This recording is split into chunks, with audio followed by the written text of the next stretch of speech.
Meeshaalee aadaa nama sagalii gaafii namoota hedduuti. Meeshaa aadaa akkasumas uffata aadaa arsii malee yookiin kaabbaa malee hin qabdu warra jedhanii fi meeshaa nama sagalii kalarii adda addaa akkasumas diizaayinii babbareedaa taheen qoriin jechuudha.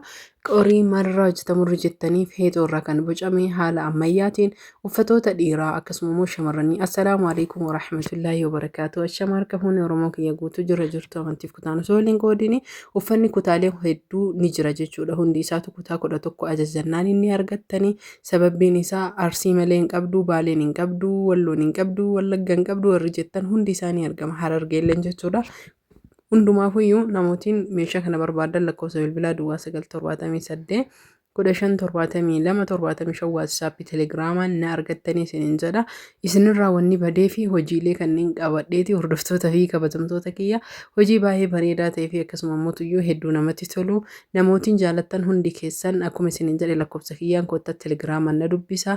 Qoriin tun jechuudha abbaa gadaa jallii gubbaa namootuyyuu odaadhaan faayamte akkasuma immoo asitti illee kunoo odaa fi abbaa gadaatiin garuu diizaayiniin isaanii garaagaraa jechuudha. Filannoo adda addaati qoriin akkamii warri jettan dabduudha warri jettanii qoriin kiyya hundi isaa haala kanaan inshaallah wa ta'ala hedduu ittiin boontanii hin jaalattanii isiniin jedha. Itti aansuun kun arsiidha hundi isaa diraan jechuudha. Xiqqoo garaagarummaa qaba baay'ee babbareedanii anis narraa bareedee jira maashaallah naan jedha. Sababni isaa jechuudha dhugaa rabbii dubbachuu fi baqqaa jechuun maal isiniin jechuu danda'a meeshaalee nama hedduu jechuu kan ji'a hedduu narra turanii na yaachisantu narraa deeme. Guyyaa lamaa boqonnarra ture isiniin jedha kunoo kana fakkaataa kunniin meeshaa nam sagaliiti meeshaa jala isaa deemu jechuudha. Qorii, boraatii akkasuma muuxuunxoo maal isiniin jedha torban jedhan san keessaa ulee waan hin ta'in yookiin siinqee waan hin ta'in jahan jechuudha. Kan asitti argitan kan nama sagalanii hunduu kiyya. Kanaaf qarshii tokko tokko isinii hima isiniin jedha qarshiin dabalee jira. Kun xuunxolleen tana jechuudha jabdu namni akka sirriitti naa hubattan barbaada. Litiraan odoo isinii hime isinii bareeda jechuun dhugaa rabbii litira lama hin fuuti caalayyuu fuudhuun ooltuuf qoraasuma haaraya kunoo guddoodha jechuu keessi isaa garuu kaamiraa fi suuraa irratti hedduu nama dhiba namaaf hin galu jechuudha. Tokkoon isaanii hordoftoota fi kabajamtoota kiyyaa 10,000 kan ajajamee dalagame kan 10,000 10,500 11,500 haala kanaan jechuudha. Wanni isin sirriitti hubachuu qabdanii akkam namni tokko irraa jira kan keessan himtuu fi ka YouTube irratti himtu gatiin kan keemaaf tokko ta'a warri jettanii dinqii isinitti ta'e kama keessan himu san asirratti himan asirratti himutu irra naa salphata warri uffata jechuudha. Kan fakkeenyaaf yoo nam tokko bitee kan namsanii qofa argisiise isa qofa qaba seetan kanneen hundaayyuu ni qaba kan dhiiraati jechuudha. Diizaayinii adda addaatiin jechuu akkasuma mootuyyuu istaayilii barbaadanii ajajachuu dandeettanii alwaana yookiin ammoo uffata godina barbaadanii irratti jechuudha. Hundi keessanuyyuu maaliif jennaaniin filannoo keessanii jechuudha. Fakkeenyaaf kun jimmaadha. Filannoo keessan akka feetanitti ajajattanii isiniif qophaa'uu danda'a. Ana ammoo isiniif qopheessuu bichaadha gaheen kiyya. Lakkoofsa bilbilaa yeroo hedduu iskiriinii yookiin ammoo shaashaa bilbila kiyyarraa irra kaaya. Ammas duwwaa 978 15 72 75 na dubbisaa isiniin jedha isinii deebi'a duwwaa 978 1572 na dubbisa. Kun uffata aadaa wallooti baay'ee bareeda kalarii kanas tahee akkasuma immoo diizaayinii kanaan hedduu jaaladha dhugaa rabbii dubbachuuf jechuudha. Namootiin uffata aadaa arsii kaabbaa malee hin qabdu jettan hundaa ni qaba garuu ammoo viidiyoo waraabuu yeroonis yookiin haala natti hin tolle malee uffata kana babbareedu kana qaba. Diizaayinii adda addaatiin isiniif hojjechuu danda'a kunniin kan hojjetamee lafa jiruudha. Isin ajaja keessaniin kanneen illee bitachuu ni dandeettan jechuudha. Kunniinis diizaayinii haaraya saayizii keessan bitachuu dandeettanii garuu ammuutuyyuu irra caalaa jechuu yoo isinitti tolee jedhe wanni isin godhuu qabdan ajajaan hojjechiifachuutuyyuu irra isiniif bareedaa isiniin jedha. Hordoftoota fi kabajamtoota kiyyaa kun olala kun isin bareedaa walloodha.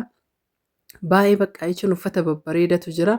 Kammaan isin barbaadan hunda gagguuree jechuudha waan Maal isiniin jechuu danda'are naa hubattan jedhee yaada hunda gagguuree deebisuurraa akkanumatti sanduuqa kana qofa isin agarsiisi sanduuqadhaan kaawwanii suuraadhaan isin agarsiisuu yaada qaba osoo danda'e jechuudha waan isin ajaa'ibaarra tiktookii irratti yeroo hedduu yoo gadhiisanii gaarii natti fakkaate yuutuubarra namoonni hedduun hin laalanii akkasuma warri yuutuuba kiyyaa kunniin jechuudha tiktookiin kiyya maal akka ta'een beeku fooloos tahee akkasuma viyuun isaa baay'ina jala laafee jira dhayiixanii asumaan ammoo tiktookii kiyya fooloo naa gochuun dagatinaa isiniin jedha sirritti namni beeytanii jirtan jedhee yaada kutaa hedduudha jechuu kan jiru kunuu Harargeedha hundi isaa kutaalee 11 na biraanii argattanii gatiin isaa garaagaraa isiniin jedha kakuma 6,500 jira kakuma 7,500 jira kakuma 9,500 jira kakuma 5,800 illee hin jira akkasiin feetaniin ka achii gadi illee jechuudha kakuma 4 illee akka carqiitiin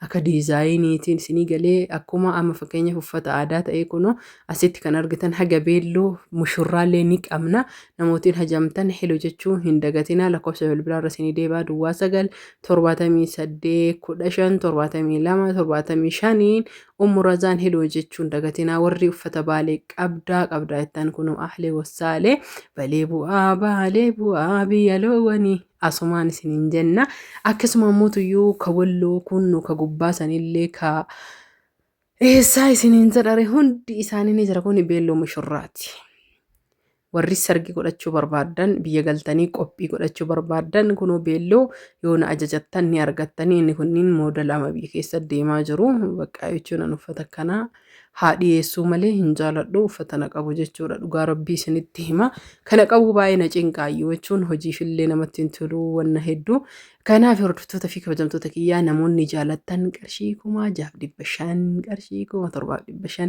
haga 5,500 illee ni argattanii heloo jechuudhaan inni kun rakasa koottaa ajajadhaa isiniin jedhaa hordoftoota fi kabajamtoota kiyyaa laastikii tos keessa galee malee waan biraatii miti sheeppii qabaannaniin itti mimmiidhagaa inni kunis qamisiidha hedduu bareeda jechuu hundi keessanuu yoo inni isin beekuu qabdan abbaa gadaatiin wal makee namni hedduun jechuu uffata kana eessattuu yoo ni uffatanillee ni jaalatanillee kanaaf hanga viidiyoo biraatii walitti deebinutti sheer walii gochuun subscribe like gochuun warri viidiyoo kana ilaaltan osoo like godhin hin dabrina bilbila kiyya immoo viidiyoo meeshaa hundarra ni jira warri bilbila kan keenan jettan WhatsApp fi Telegiraamaan ni dubbisa iimoodhaan bilbiltanii hin deebistu naan jettanii nan komatina bilbilli jechuun subscribe 50 galee bitadha jedhu bilbila iimoon bilbilan harkaa dhaabe bilbila illee bitadhee jira asuma mabruuk si harka haa bulu naan jedha nagaatti horaa bulaa fayyaan faaya oromoo koo isin jaaladhaa like share gochuudhaan fayyaan faaya ammallee irra deebi'uudhaan